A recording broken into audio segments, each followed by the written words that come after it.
Everybody, welcome into Roosters. It's Lettermen Live, brought to our good friends here at this fun, casual joint. It's a fun, casual conversation about the Ohio State Buckeyes. We called in some muscle for this week's show. Muscle, yes. Former Ohio State NFL standout Doug Worthington, our first time with us down here at Roosters. Doug, thanks for joining us. Thanks for having me. And that's Jeremy Birmingham. You guys know him. It's another rare appearance from the man on our show here. So we're just mixing it up this week. Sometimes you just got to throw it for a loop. It's Northwestern. It's a Friday night. The whole week is weird. So we're shuffling up the show. I mean, Doug.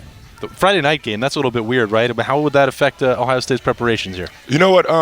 Not so much. It being Northwestern, don't get me wrong, they're 1-4. We still respect the guys, but these guys are coming off a bye week. So they had all the time in the world to kind of get prepared, kind of just tighten up some of those loose ends. So I like to see, I like our opportunity. I really like the fact that we get rest going into Wisconsin. So I see nothing to keep us going and keep us flowing how we're going. How important is that as a team to have the ability not to prepare for it any differently, but you have the ability this week, because it's Friday, right, because it's after the off week, you have a chance to have a normal week. Definitely.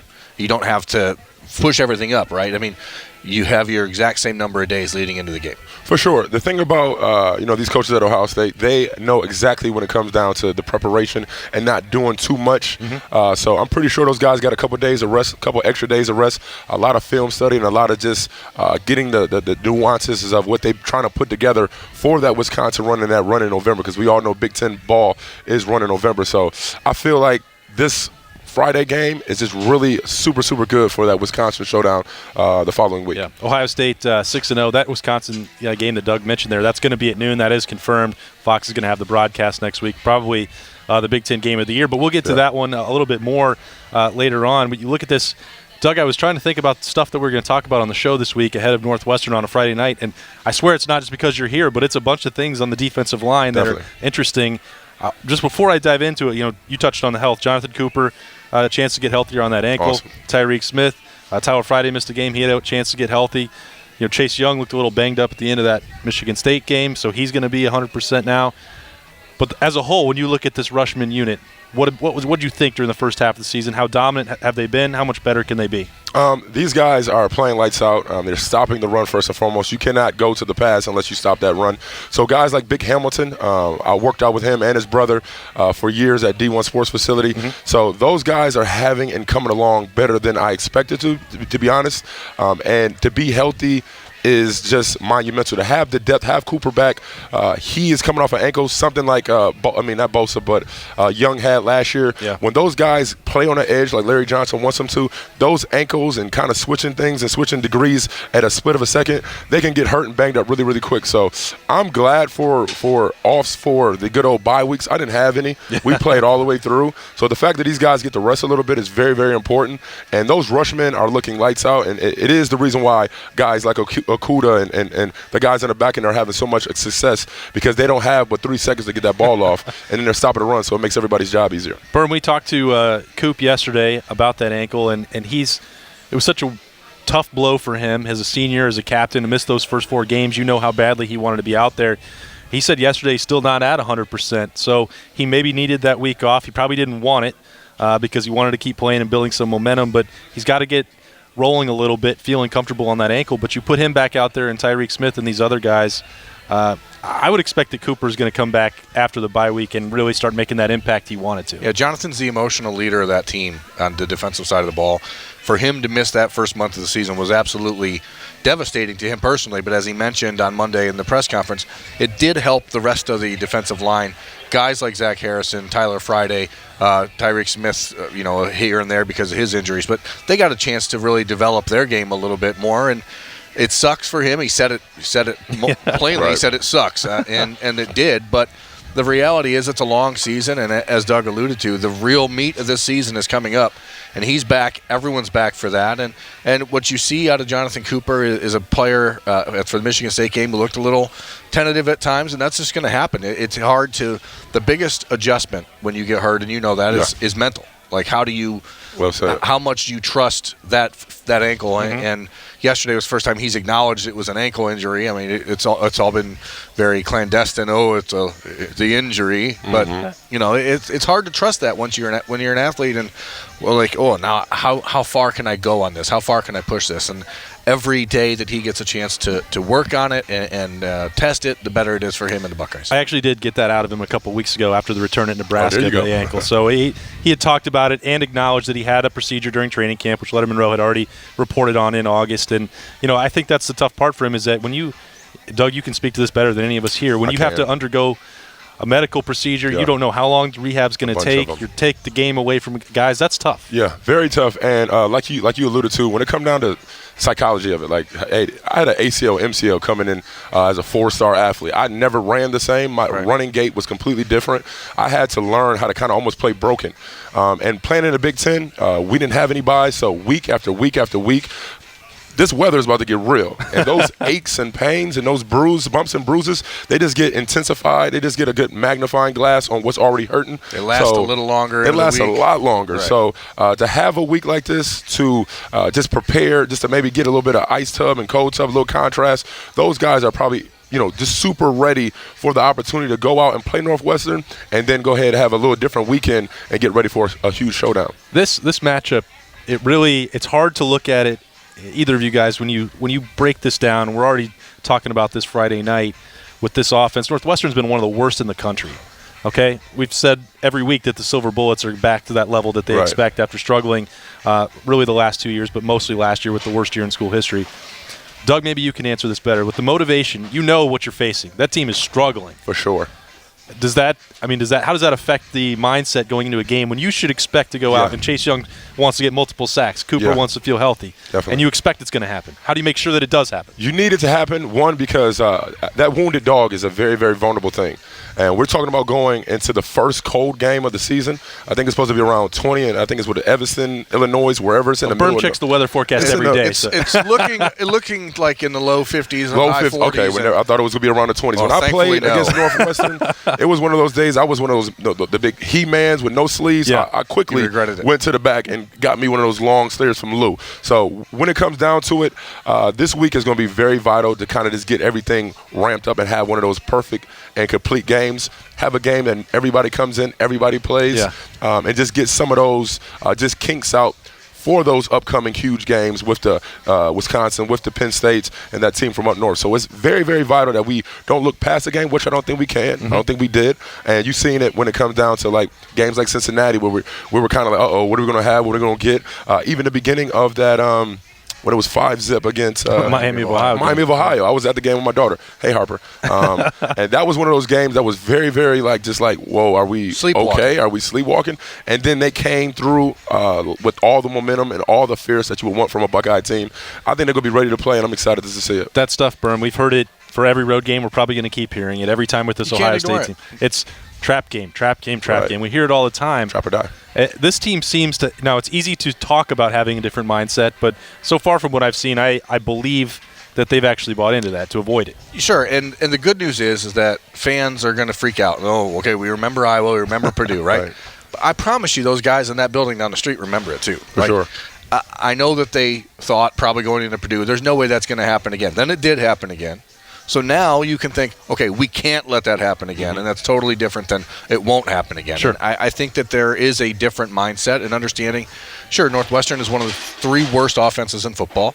Clayton Thorson is gone after 55 straight starts as their quarterback. And I thought you were going to say 55 years. I thought it was similar, but he started 55 games or whatever for them at quarterback, and now they have Hunter Johnson, who's a former 5-star quarterback, number 1 ranked quarterback in the country in the class of 2017. Wow. Before went to Clemson and transferred back, but this is not a Northwestern team that has scary elements on the offensive side of the ball, and I don't think that what you see out of their offensive line is enough to put that fear into the Buckeyes. Now, so then it becomes a matter of self-motivating, right? Like, how do we make sure we don't have that breakdown mentally?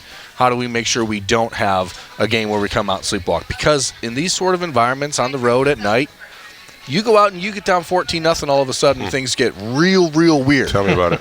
And I don't know that, Ohio State obviously has the talent to come back from any sort of deficit like that early. But, from a mental standpoint, you walk into that and all of a sudden you start lighting a fire under the 30,000 Northwestern fans or whatever there's going to be, and maybe it gets weird. I think there's going to be a lot more fans in Scarlet and Gray at that stadium on Friday night. We'll see, because Northwestern, obviously, as I said, struggling a little bit. They're 1-4. That offense is averaging less than 4 yards per play. They're in the hundreds in total offense. So we don't need to dive into all that stuff. We got a lot more coming here on Lettermen Live, brought to you by Roosters. Going to take a quick break, get a word from our friends, and we'll be right back. At the end of a hard week, it's great to sit down, take some time off, and watch some football. Game-winning touchdowns on 2-minute drives, running backs racing down the sidelines with no one to stop them. There's nothing like college football, and there's no better way to make the games even more exciting than to bet on them. So do the smart thing. Go to mybookie.ag. No one gives you more ways to win than they do. MyBookie's got the fastest payouts and better lines than any other sportsbook. Don't forget, where you're betting is just as important as who you're betting on, and mybookie.ag is the best in the business. It's where all my friends play. It's where you should play too. Join now, and MyBookie will double your first deposit. Use promo code Lettermen Row to activate the offer. That's promo code Lettermen Row. Visit mybookie.ag today. You play, you win, you get paid. All right, welcome back to Lettermen Live, brought to you by Roosters. As I promised off the top with Doug in here, we got to focus on that defensive line. And he walked in and was already telling some interesting stories, and I had to tell he and Berm, hey, we got to save this for the show. Keep it organic, right? So, keep it light, keep it organic. And I'm really – the guy that interests me the most is Chase Young, but let's start with someone who came on late in that first half, Zack Harrison, because, Doug, you've worked with him. You've got some experience. You know what kind of game he's got. I didn't think through 6 games that Zack Harrison, as a true freshman, would be playing the amount of snaps that he has got for the Buckeyes, for Larry Johnson. I didn't think that he would be able to get out there and make a sack in the first half against a ranked opponent like Michigan State. To me, he's ahead of schedule. For you, is that the case as well, or what did you forecast for this kid? I mean, you got a guy who just Lewis Center right up the street a couple months ago, and he's a man. He's a young man. He has all the physical attributes. When you see him, he's stick figure like. He's long, but they have something for that. When it comes down to Mitch and what he's going to put far as weight on him, he is a second coming of what's coming to be a huge defensive pipeline. Mm-hmm. I mean, I got to play with the likes of Cameron Hayward, Quinn Pitcock. Rest in peace to the Mike Kula, and then just seeing the Bosas and the 97s, and now seeing Chase Young. This guy is kind of just falling in those guys' footsteps. And NFL coaches talk about guys like Larry Johnson all the time. He is not only respected and endured when it comes down to this good old college football, but everybody in that next level knows exactly who you're getting. And those guys have a fraternity. I remember a couple years ago when Bosa played the Chiefs and Tom Bahali stayed an extra half an hour just to go out there and teach him some moves and kind of just get around him. Like, that's a division rival. Mm-hmm. But you're telling him and showing him ways to beat your tackles. Johnson is special. Those guys have so much upside. You got a kid that we played. I'm at Upper Arlington. We played Sawyer, and I worked out with them and seen him at D1, a specimen. But when it comes down to getting that knowledge from Larry Johnson, I worked out Zach. We did some hand drills, but it was like the tip of the iceberg for a guy who studies it and just salivates on just getting his players better. He knows the ins and outs of what the foot is supposed to do, how the knee is coming in. I'm just happy that he recognizes me as an old Buckeye and is going to help me in my career as a coach. But he's a blessing, and those guys, as long as they have him in that seat or somebody that can be a good predecessor, they're going to be taken care of for a long, long time up here in Columbus. First time Zack Harrison walks in the door. Yeah. What do you think? He must be a European basketball player, right? He's not like, I mean, I'm 290 pounds. You see Chase Young, he's all 270, looks a lot. He's a little bit lighter, but he has everything far as his hands look like they're about to start scratching his ankles. He has that long wingspan that you look for. He has one of those long necks that's going to be able to put an extra 5-10 pounds on each area of his body. So he's going to fill out another 30-40 pounds before he leaves in 3 years. And you see the idea of how these rushmen are having these big impacts on these games. You got these cornerbacks who are locking people down, and just a new scheme that guys are being comfortable in playing, and just giving the offense is a lot of trouble. So these guys are going to get a lot more work, and they're going to get a lot better, and it's going to be waves of just great defensive linemen here in Columbus. Berm, we alluded to this early on with the Cooper injury, Tyreek Smith missing a couple games, Tyler Friday out. Part of this stuff for Zack Harrison is that he's had to play. But they're still not just going to put anybody out there who hasn't earned it. Javonte John-Baptiste looked like a playmaker early on. I mean, you've got other guys, so clearly Zack Harrison has won over Larry Johnson enough to earn that right as well. There is no better example to me of what Larry Johnson his value is than what he's done with Zack Harrison in the last 8 months. Honestly, I watched Zack Harrison in his final high school game last year at Toledo Whitmer, and you saw a guy who, as you said, I mean, yeah, he looks the part. You know that, right? But you almost feel like for high school kids like that, they can't be coached correctly at the high school level. It's almost impossible to take a kid with that much natural talent and know what to do with him. So because your job as a coach is to win games, so you say, okay, Zach, line up and just go get what somebody, you do, right? But that's not helping him become a good football player. He's a freak athlete. Everyone knows that. But what he's done as far as developing his game in the last 8 months is light years ahead.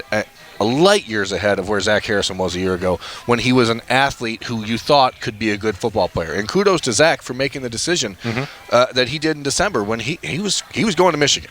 Okay, and he was going to Michigan. I think he likes the suspense. I don't know. He was going to Michigan. He was going to Michigan, right?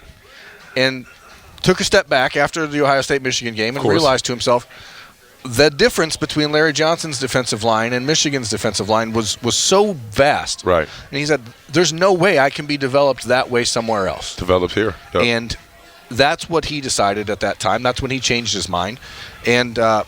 As you said, it's going to be a 3-year project for him. Yeah. But he's going to end up being a 280-pound, 6'6" defensive end with 4.5 speed. And you're talking about just a different type of kid. And obviously the injuries give him the opportunity to get on the field, but he's also earned the opportunity to stay on the field. And well beyond the 4-game freshman redshirt rule. Yep. And now he's going to be pivotal for the Buckeyes moving forward all year. Yeah, he's past that 4-game redshirt mark, and he's, I think, going to be in that Rushman package now. They're starting to expand what they're doing a little bit more up front. Look at this now moving forward. It's not just Larry Johnson. I think the standard in that room, Chase Young helps pass down the work ethic. When he's a captain, when he's one of the hardest workers on the team, with that athletic ability, that trickles down. Yeah, Berm? I just want to say another example of Larry Johnson. Because Chase Young a year ago was not that guy, okay? Yeah, I mean, again, physically you knew what he could do, but he was not a leader in that room. So the kudos belongs to Larry Johnson and Jonathan Cooper for bringing that part of Chase Young out, and it's made him a far better teammate than he was a year ago. Right. I have a feature coming out. That's a great segue there, Berm, about Chase Young in that process. But Larry Johnson said that was there all along. I think some of it was Chase got a bad rap for what happened in September and October. When Nick Bosa is removed from the field, he suddenly is getting double-teamed when he wasn't ready for it. Both of his ankles were sprained. And suddenly he's dealing with this situation that he was not prepared for. He was supposed to be the guy helping Nick Bosa become a Heisman candidate. Right. And he wasn't ready for either of those things, physically or mentally. Well said. So there's more coming on that at Lettermen Row. But there you go. But when you talk about that example now, Doug, and what you see from this pass rushing ability from Chase Young, I keep driving this one-man band that there should be more Heisman love on him. He's not going to win because the quarterbacks in the country right now are playing so well. They are. But he's doing special stuff. I just wonder what you see when he's playing. He's a phenomenal talent. He's one of those now 1 in every 4 years for Ohio State. You see it so readily, and we're so spoiled here in Columbus. I mean, you just got the Bosa guys out of there. I played against with a legend myself and Cam Hayward. Just a bunch of great talent who is going to have phenomenal NFL careers. When you look at Chase Young, you first have to look at him. I look at him eye to eye.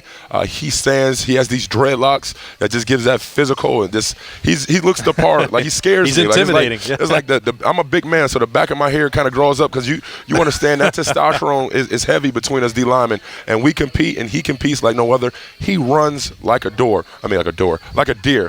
One thing we haven't talked about is people run for the door. In the door, right, for sure. Mixed metaphors. Mitch Mariotti. Mitch, the strength staff there are unbelievable. He got the keys to the car, right? The video game, but he also had like a great trailer when it comes down to what that guy provides for this football team. You look at Larry Johnson, cool. The next person is not Day that they kind of are always around. They're around that strength staff. Yeah. So those guys, when you see their bodies, how they develop, when you see like the way that they take off, it is obviously the toolage and the coaching, but it's all those hard hours in that weight room, all those hill runs and all those things they do outside in the Woody Hayes facility. So those guys got something that's going on, and the facilities keep getting better. The conversation keep getting sweeter, and I'm just excited to be an old Buckeye. I choose the right place. I had a bunch of those schools as well. To be in Columbus at this time is very, very special. I actually had a chance to catch up with Mickey Marathi last week for a feature at LettermenRow.com. If you haven't seen that, he got a game ball after the Michigan State game. It's very rare that Ohio State gives those out because, for one, players don't get them. Right. So they don't want to call attention to the coaching staff and the players. But Mickey Marathi got one from Ryan Day. Really cool moment for him. And then he just, as you said, Doug, he spread the credit around to the rest of that support staff. You've got trainers. You've got the guys making meals for them in that facility now too. So that's an army. That's so many meals. Good-looking food up there. Good-looking food here at Roosters. We're going to take a quick break and probably dive into a little bit here as we roll along on Lettermen Live, brought to you by Roosters. Hey Buckeye fans, as the official wing sponsor of your Ohio State Buckeyes, Roosters is giving away 12 trips for 2 to this year's Buckeye Bowl game. Each trip comes complete with airfare, hotel, gift bag, and 2 lower-level tickets. 1 bowl prize winner chosen each week, along with other cool Roosters weekly prizes. So register every week at your favorite Roosters or at roosterswings.com. Roosters, a fun, casual joint and the official wing sponsor of Ohio State Athletics. Official contest rules at roosterswings.com. All right, guys, welcome back to the home stretch. It's Friday night, Ohio State at Northwestern, the undefeated Buckeyes and the struggling Wildcats. I don't even know where to begin with the X factor for this game because it's, they're 4 touchdown favorites here, 25-point favorites. I guess the key is just can Ohio State maintain that focus, but we talked about that already. So is there something that you want to see in this game, Doug? Well, kind of what we were talking about, the fact of the depth of Ohio State. I want to see a lot of guys get in there. I want to see the backup running backs, the backup offensive linemen. I just want to see the depth kind of be displayed, and it's good for not only those players, but it's good for the starters to get a break, to kind of see what those guys are doing. Another big thing is good for those recruits to see that all those players that they were just a year before that are actually playing at Ohio State and getting some good tickets in a primetime game on Friday. So it is one of those showcases. They're going to come out strong. Fields, they want to get those numbers. It's good to have guys in New York represent Ohio State if they win or not. You look at J.K. Dobbins. I mean, he has the stats like any other running back in the country. Was a guy White in Wisconsin. So to give him a little bit more of a show and let that offensive line do what they do, because I'm really probably the biggest takeaway for this season right now for me is that offensive line and what they were able to kind of just muster up. 4 new starters. They've been tremendous. But it's going to be a showcase. Ohio State knows how to put on a show. It's on Fox, so they're going to make it look really, really, really nice. It's going to be fun to watch. Birmingham gave me a hard time over the weekend because I picked Justin Fields as the first half MVP over J.K. Dobbins. But if I was just picking between J.K. Dobbins and Jonathan Taylor at Wisconsin, I would definitely be taking Dobbins. I think that he's the best tailback in the country right now, but I don't think that his importance trumps Justin Fields. But I'll let you give it to me now because I made that pick. Listen, Justin Fields is the most important player on the Ohio State football team. Justin Fields, if he can't play out this season, changes. Oh, well, let's just say that I was right then and move on. It's like the Heisman. Is it the most valuable player or the best player? And right now, I think that the player who is playing at a level higher than anybody else on the offensive side of the ball is J.K. Dobbins. Sure. But that being said, for me, the differentiator on Friday is does the offensive line, which got its butt kicked in the first quarter against Michigan State, and had a great second quarter, but then didn't need to do much in the third and fourth. Do they come out and dominate Northwestern? Northwestern physically on defense is tough, okay? They're going to have that sort of same edge that Michigan State has, that kind of we're pissed off, you don't respect us type of stuff, and whatever. They probably don't, right? But I think that this is a matter of personal growth for Ohio State in the offensive line. Come out, blow their doors off in that first half, and then you allow guys like Brandon Bowen, Wyatt Davis, and Thayer Munford to get extra rest heading into Wisconsin because they're going to need those guys ready and rested for Wisconsin. You certainly don't overlook Northwestern if you're the guys in that building, but the guys in this building are allowed to. Isn't there something a little bit strange about that, though, that if they go out of an off date and they rested Brandon Bowen because he had the back injury, Thayer Munford was banged up, looked like an ankle in the Michigan State game, and then they only play a half against Northwestern, and then going into your biggest game of the year, I would think there might be some risk of rust in that situation. Honestly, I think, and you can speak on this probably better than I can, Doug, but as a football player at this level, is it more valuable for these guys to be practicing against Ohio State or playing against Northwestern? Hey, 1v1s. When it comes down to that, iron sharpens irons. They don't need to really have any reps against anybody besides the guys they got in their locker room. So when it comes down to having a great half, that half has to be pristine. And guess what? They're not going to get off that field. Sure. If the score is not telling of what they can do and what they can accomplish, they're going to get into that third quarter. So those guys, this is not a preseason game in the NFL by any stretch of the imagination. And these guys are on scholarship too. But if when Ohio State goes out there and dominates like they should, it is very, very good for those guys like Mumford to see those guys that are backups really get a good opportunity, see what they are able to do, get them some live reps, and then just keep the train going. And somebody falls, they already got a little bit of game experience, and everybody's happy about it. All right, you touched on that, what the score might be. Yeah. It's that time. We're going to make our predictions for Friday night. Birmingham, let's kick it off. What's the line now? 26? 27? Started at 25. Which Spencer, is huge. what do you got? That's a huge line. 27.5. That's a huge number on the road in the Big Ten, but the Buckeyes cover. And win 42-10. 42-10. That's a lot of points for this horrible Northwestern offense. Right. I'm going to give them like a block punt or something. There you go. Oh, wow. Insulting the special teams. Yeah. Doug, what do you got? Okay, I'm going to definitely go and allude off what you said. I'm going to say we're going to get a shutout. I'm going to put a big goose egg on there.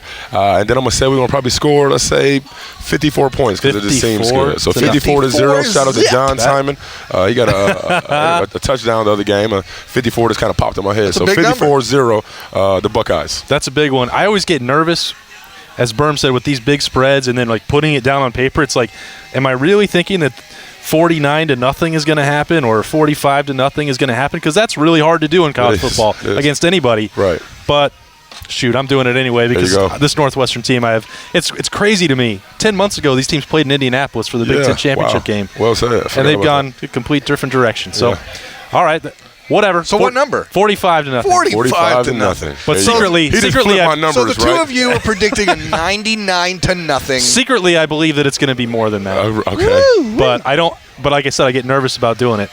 So maybe by the time 42-10. 42-10. I hear it. That's not going to happen. 54. By the time 54-0, John Simon over here. By the time we get to Friday, I might have added to the total. Who knows what I'll do once I get my second prediction of the week? Because I'm the only one that gets a second crack at it. That's kind of unfair when you think I'm about a cheater, but hey, that's what I do. It's Lettermen Live, brought to you by Roosters. I'm making the rules today. There you go. Appreciate our friends here having us down for this fun, casual conversation as always every week. Thank you, Doug Worthington. Thanks for stopping in for the first time. Jeremy Birmingham. No thanks to you. This is your job. We'll see you next time. Oh, man. Next week, we'll be breaking down Ohio State Northwestern, getting ready for the big one against Wisconsin. We'll see you right back here at Roosters next week. Bye-bye. Go Bucks. Thanks for watching. Subscribe below to get the latest videos from Lettermen Row. We got Lettermen Live. We've got the practice report. We got rapid reaction. Hey, and we got Buck IQ with Zach Bourne. For sure. We got recruiting breakdowns with Berm. We got whatever you need. Ohio State football and Ohio State athletics, we've got you covered here at Lettermen Row.